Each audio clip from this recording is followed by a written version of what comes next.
এদিকে এক সপ্তাহের ব্যবধানে রাজধানীর পাইকারি ও খুচরা বাজারে বেড়ে গেছে সব ধরনের ডিমের দাম। পাইকারি বাজারে 100 ডিমে দাম বেড়েছে 70 থেকে 100 টাকা, আর খুচরা পর্যায়ে প্রতি ডজনে দাম বেড়েছে 8 থেকে 10 টাকা। তীব্র গরমে অধিক হারে লেয়ার মুরগির মৃত্যু ও উৎপাদন কমে যাওয়ার দাম বেড়েছে বলে দাবি পাইকারি ব্যবসায়ীদের। আমিষের অন্যতম উপাদান মাছ মাংসের পাশাপাশি ডিমের দাম বেড়ে যাওয়ায় বিপাকে পড়েছেন সাধারণ মানুষ। সাইফুল ইসলামের রিপোর্ট।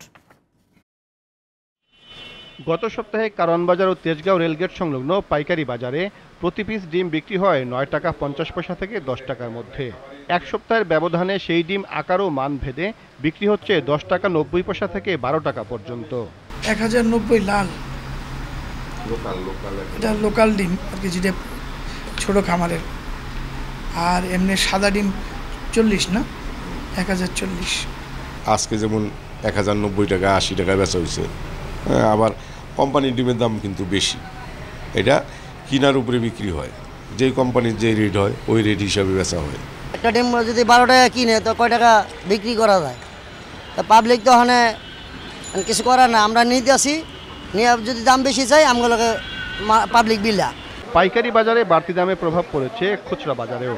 গত সপ্তাহে প্রতি ডজন ডিম 120 থেকে 125-এর মধ্যে থাকলেও এখন বিক্রি হচ্ছে 140 থেকে 150 টাকা পর্যন্ত। গত সপ্তাহ তো 120 টাকা ছিল, এখন এই সপ্তাহে এসে এখন দাম বাড়তে আমরা এখন হালি 48 টাকা বিক্রি করি। গত সপ্তাহে 40 টাকা বিক্রি হয়েছে, 8 টাকা প্রতি হালিতে 8 টাকা করে বাড়ছে। ডিমের দাম, মুরগির দাম সব কিছুই বেশি, সব শাক সবজি তরিতরকারি সব কিছুই বেশি। গরমে মুরগি অনেক ফার্মে মারা গেছে, এই জন্য ডিমের আমদানিটা কম। নিত্যপণ্যের উচ্চমূল্যের বাজারে মাছ মুরগির সঙ্গে ডিমের দামও বেড়ে যাওয়ায় উদ্বিগ্ন সাধারণ মানুষ। বাজারের যে অবস্থা, গত 1 বছর ধরে বাজার যে ঊর্ধ্বমুখী তা নিম্নমুখী হওয়ার কোনো লক্ষণ নাই, আর কোনো পদক্ষেপও নাই। আর এই বাজার আর কোনো দিন কম হবে বলে মনে হয় না। বেশি ভালো না বাবা, ডিমের দাম বাইরে গেছে এখন, তাহলে তো গরিব মানুষ খাইতে হইব কম আর বেশি গেলে। ডিমের বাজার নিয়ন্ত্রণে সরকারের আন্তরিক মনিটরিংয়ের প্রত্যাশা ভোক্তাদের।